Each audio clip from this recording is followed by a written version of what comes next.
do it. I think a lot of people You said like my the convenience. friends, who I'm assuming. All right, you guys, this clip right here perfectly explains why so many Americans feel completely disconnected from modern Republican politics.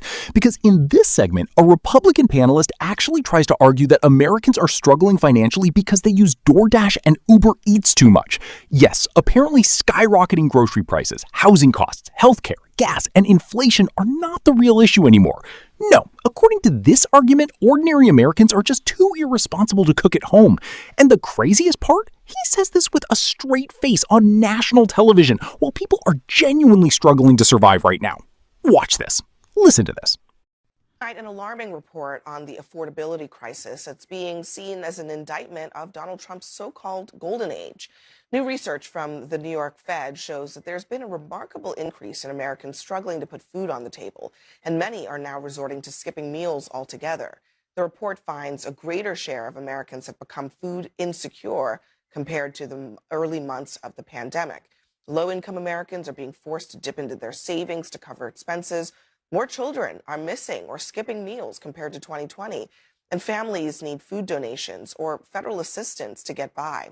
Now, this week, as the war in Iran drags on with Congress on a recess, Republican Congressman Mike Flood of Nebraska got an earful from his constituents. You're making everything unaffordable. We can't afford gas. We can't afford health care. We can't afford things here in Norfolk while you guys are lining your pockets within the presidency, within Congress. What are you guys going to do to regulate this and actually follow laws? What is Congress going to do? It's really extraordinary to me to hear that compared to 2020, this is like pandemic era, that, well, it's no. February 2020. Yeah, that's the pandemic. Yeah. Like the whole country shut down in 2020. Like that era, compared to that era, there's more food insecurity. That should be a real red flag for policymakers. It absolutely should be. It's heartbreaking to know that so many Americans feel that they are. And there it is. This is exactly the kind of comment that makes people feel like politicians and political commentators are completely detached from real life. Because let's be honest here, people are not suddenly struggling because they ordered too many burgers on DoorDash. People are struggling because rent is exploding, groceries are more expensive, healthcare costs are insane, wages aren't keeping up, and everyday necessities cost dramatically more than they used to. The idea that food insecurity is mainly caused by delivery apps is honestly one of the most out-of-touch takes I've heard in a while. And notice even the panel immediately reacts because they know how ridiculous that sounded. Food insecure and that they can't afford their next meal, that they're skipping meals. And there are a lot of contributing factors. Obviously, cost is one of those. Food deserts is another one.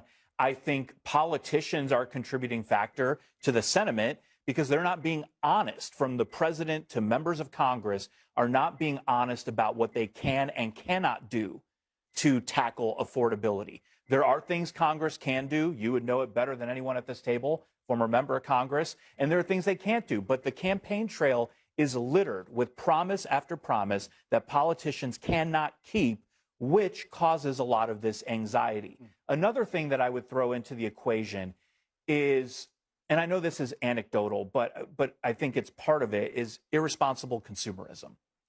There are a lot of Americans, I think, and I know some, my friends do this, rather than go to the grocery store and stock up for what they need that week, they order DoorDash or Uber Eats and pay massive premiums for convenience and then say, you know what, I'm going to skip the next meal because I can't afford it. There are decisions that we make in the name of convenience. That's quite an argument. Wow. That is quite an But there's argument. something to it. I think there is something to it.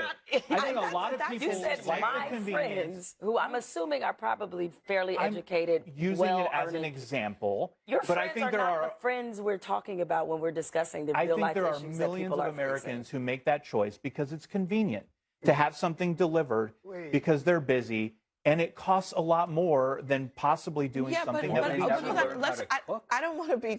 This right here is the key point that completely destroys the original argument. Because the problem isn't just restaurant delivery prices, basic groceries themselves are becoming more expensive. Even people doing exactly what conservatives constantly tell them to do, staying home, budgeting, cooking meals themselves, are still struggling financially. So at some point you have to stop blaming individuals for everything and acknowledge that broader economic policies and rising costs are affecting millions of people. But the panel takes this conversation even further once tariffs and policy decisions enter the discussion. I don't want us to go down too far down rabbit hole because we do know that grocery prices, not DoorDash prices, grocery prices are out of control, are going up. So the people who are getting out of their houses, going to the grocery store, buying food, cooking it in their homes, that is also going up. I do want to play Kevin Hassett. He's an economic advisor to the president. He has been putting his foot in his mouth, proverbially, for the last few months. Here's what he said recently, once again, about the state of the economy.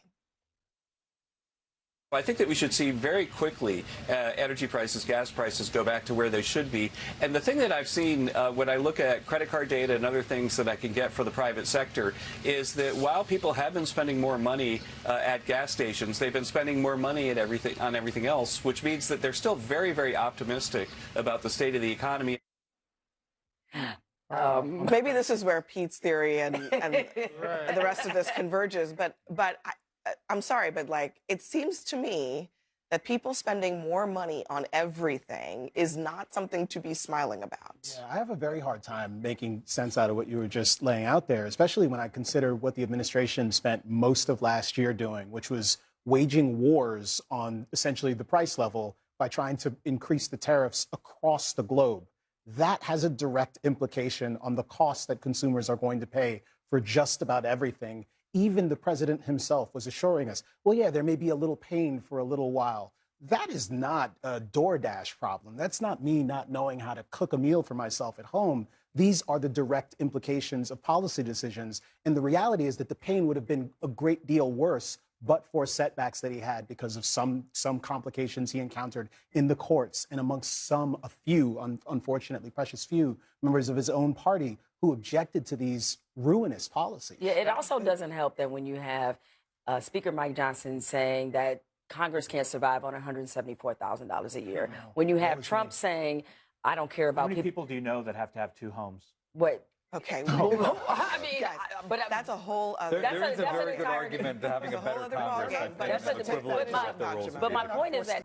And this is where the conversation shifts from personal responsibility into actual government policy. Because whether people want to admit it or not, tariffs, trade wars, inflation pressures, energy prices, and cuts to assistance programs all have real-world consequences. Those are policy decisions, not somebody ordering tacos after work because they're exhausted. And honestly, that's why a lot of Americans get frustrated when wealthy politicians or commentators oversimplify economic struggles like this. It comes across as blaming ordinary people instead of addressing systemic issues. And now the panel starts bringing up something that makes the disconnect look even worse.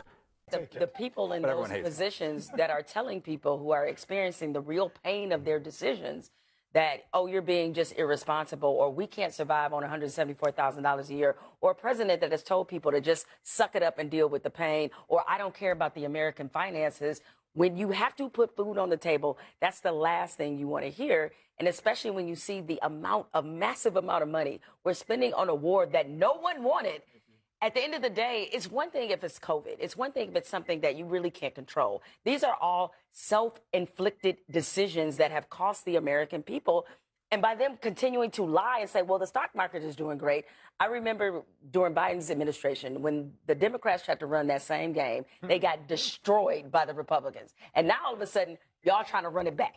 So I don't really get this very wide gap and why people don't believe that it is really tough out here for a lot of people, especially after you've leveled SNAP and you've leveled Medicare. Exactly. I think people have noticed here 3 different arguments to explain what's going on. One is the tariffs, the other is the war in Iran and the gas prices up to $4.50, and the third is the cuts to SNAP benefits and the quote-unquote big beautiful bill. Those are policy decisions that have an impact on ordinary Americans, and we have this K-shaped economy now where the people at the top are doing really well, and the people at the bottom aren't doing so well. So I think the big problem though with all of this is that Trump has a history of saying 2 different things about affordability. One day he thinks it's a concern, the other day it's a Democratic plot.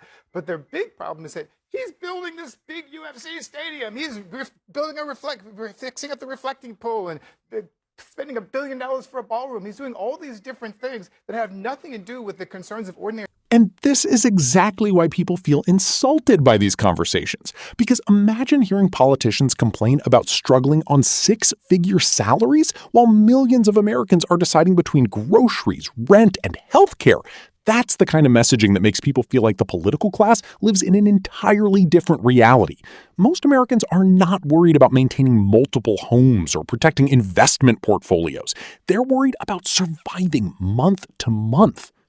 Honestly, the strongest part of this discussion comes near the end, because they start talking about why so many Americans no longer trust economic messaging from politicians at all.